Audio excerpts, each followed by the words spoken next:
Ini bab orang-orang muhajirin mengembalikan kepada orang-orang Ansar pokok dan buah yang telah mereka berikan, yang telah diberikan kepada mereka sebagai manihah apabila mereka telah berada dalam keadaan tidak memerlukan lagi kepadanya selepas orang-orang Islam berjaya menakluk kawasan-kawasan orang-orang kafir. Dengan sanadnya Imam Muslim meriwayatkan daripada Anas, beliau berkata, apabila orang-orang muhajirun datang daripada Mekah ke Madinah, mereka datang dalam keadaan tidak ada apa-apa pun di tangan mereka. Orang-orang Ansar pemilik tanah dan harta tetap, mereka mahu membahagi kepada orang-orang muhajirin separuh daripada ini tidak mereka telah membahagi, bukan mahu membahagi, mereka telah membahagi setelah mendapat persetujuan Nabi sallallahu alaihi wasallam lah. Mereka telah membahagi kepada orang-orang muhajirin separuh daripada buah daripada harta benda mereka pada tiap-tiap tahun. Dan yakni dengan perjanjian orang-orang muhajirun mengerjakan tanah itu dan menanggung perbelanjaannya. Ibu Anas bin Malik yang dipanggil Ummu Sulaim, ia adalah ibu kepada Abdullah bin Abi Talhah, iaitu saudara seibu bagi Anas.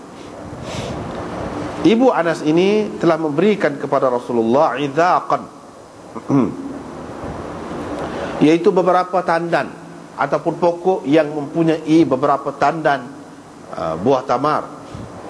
Beliau memberikannya, Rasulullah sallallahu alaihi wasallam memberi apa yang diberikan oleh ibu Anas tadi kepada Ummu Aiman pula, iaitu hamba perempuan yang telah dibebaskan oleh Nabi sallallahu alaihi wasallam, ibu kepada Usamah bin Zaid. Ibnu Syihab berkata, Anas menceritakan kepadaku bahawa Rasulullah sallallahu alaihi wasallam apabila telah selesai memerangi penduduk Khaybar dan pulang ke Madinah, orang-orang muhajirun mengembalikan manihah, yakni apa-apa yang telah mereka berikan kepada orang-orang muhajirin itu, mereka kembalikan semula, iaitu berupa buah-buah yang mereka begitu bagi balik. Qala, perawi berkata, yakni Anas, Rasulullah sallallahu alaihi wasallam telah mengembalikan kepada ibu saya buah-buah ataupun tandan-tandan yang telah diberikannya itu. Wa a'ta Rasulullah sallallahu alaihi wasallam telah memberikan kepada Ummu Aiman sebagai ganti apa yang telah baginda beri sebelum itu. Dia bagi daripada kebunnya sendiri. Ibnu Syihab berkata,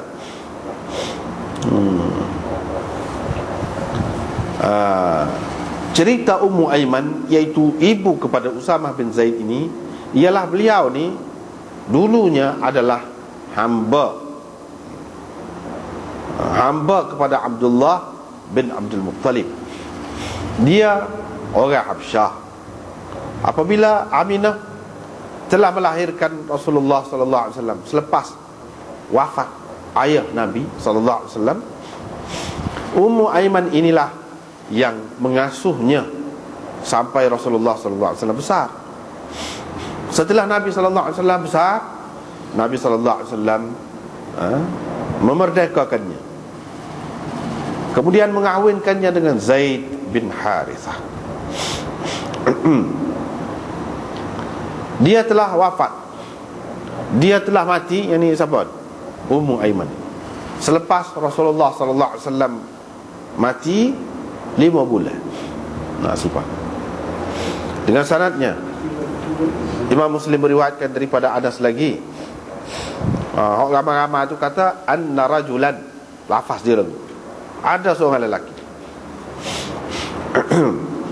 Hamid dan Ibnu Abdul A'la pula, yani Muhammad bin Abdul A'la itu, dia kata annar rajula, lafaz itu satu orang, dia sebut ar-rajul dengan rajul itu bezanya.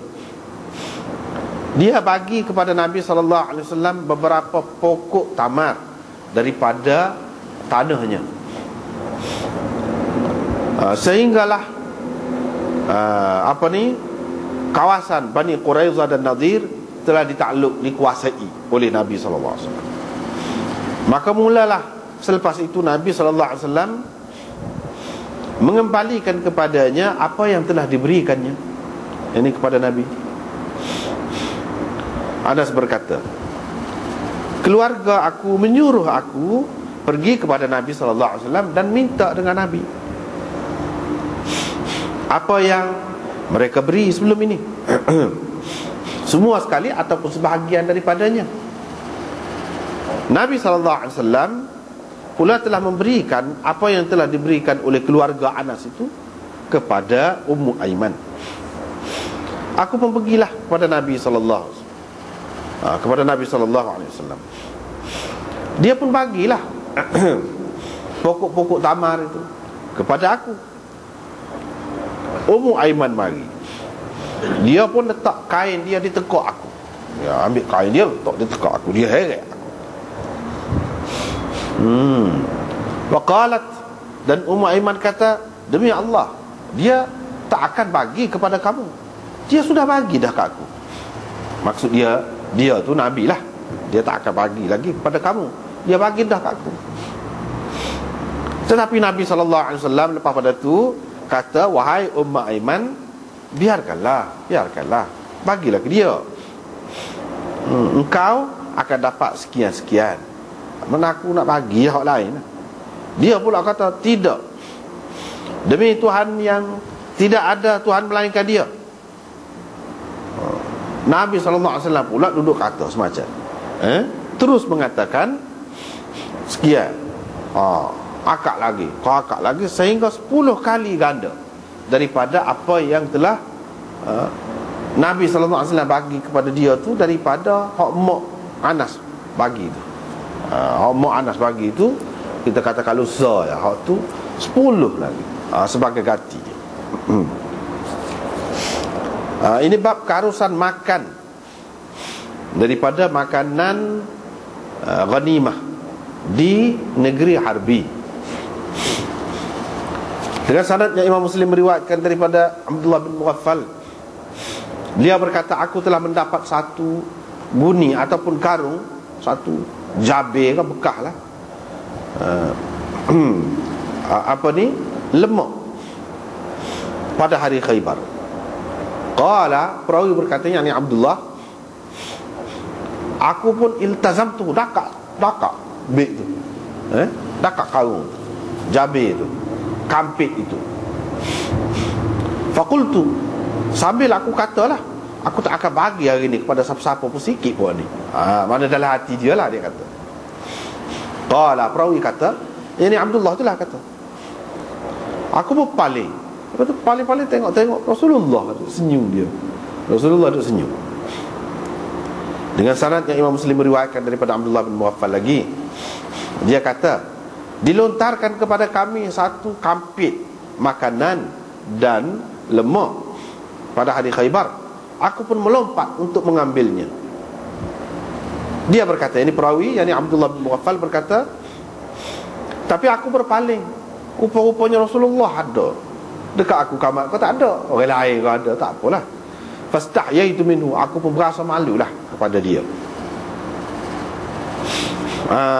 Riwayat satu lagi ni lagu tu juga, cuma dia kata satu kampit lemak. Dia tak ada sebut makanan tadi seperti dalam riwayat yang kedua tu, tak ada sebut.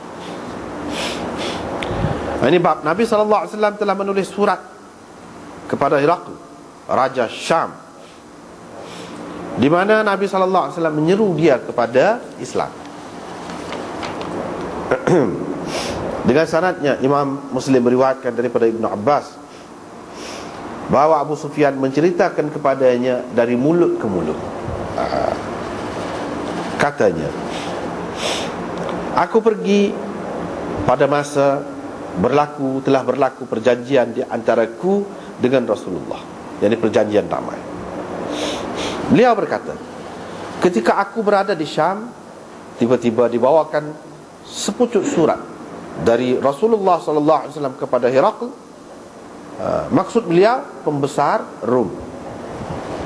Qala, perawi berkata, yakni Abu Sufyan, Dihyah Al-Kalbi telah membawa surat itu dan disampaikannya kepada pembesar Busra. Pembesar Busra pula telah menyampaikannya kepada Herakl. yakni Dihyah itu bawa kepada pembesar Busra itu saja. Jadi pembesar orang dia telah juga bawa pergi kepada Herakl.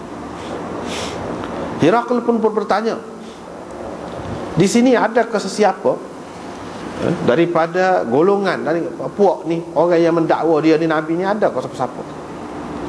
Orang ramai berkata ada. Abu Sufyan berkata, maka aku pun dipanggil dalam satu kumpulan orang Quraisy. Lepas tu kami masuk berjumpa dengan Herakl. Dia pun mendudukkan kami, memberi tempat kepada kami di hadapannya. Lalu dia bertanya, siapakah di antara kamu paling hampir dari segi keturunannya dengan orang yang mendakwa dia itu Nabi? Abu Sufyan berkata, saya pun jawab, saya. Mereka pun meletakkan saya, mendudukkan saya di hadapan raja itu, dan mendudukkan sahabat-sahabat saya lain-lain lagi di belakang saya. Dia pun panggil, raja tu pun panggil lah terjumannya, yakni juru bahasa.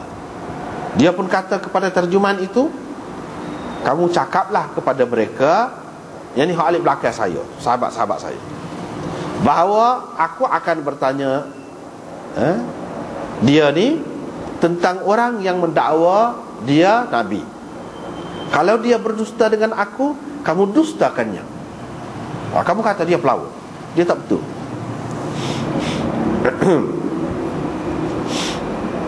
Qala Ibnu Abbas berkata, faqala Abu Sufyan. Abu Sufyan pun kata, demi Allah, katanya, kalaulah tidak takut akan tersebar aku sebagai pendusta kemudiannya, nescaya aku akan berdusta pada ketika itu.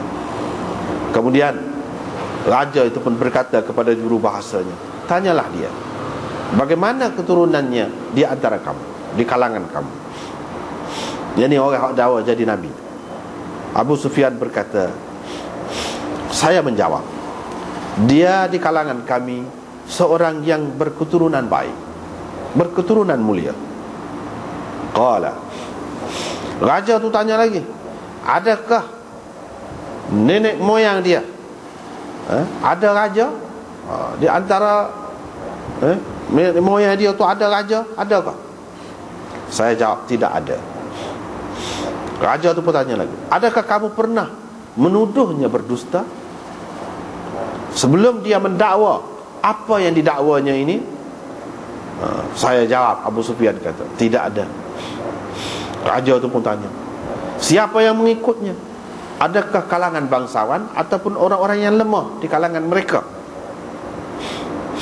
Abu Sufyan berkata, saya pun jawab, bahkan yang mengikut dia tu orang-orang yang lemah. Raja tu tanya lagi, adakah mereka semakin bertambah ataupun berkurang? Abu Sufyan berkata, Abu Sufyan berkata ni Ibnu Abbas lah yang meriwayatkan hadis ni. Saya jawab, tidak ada, bahkan mereka itu semakin bertambah.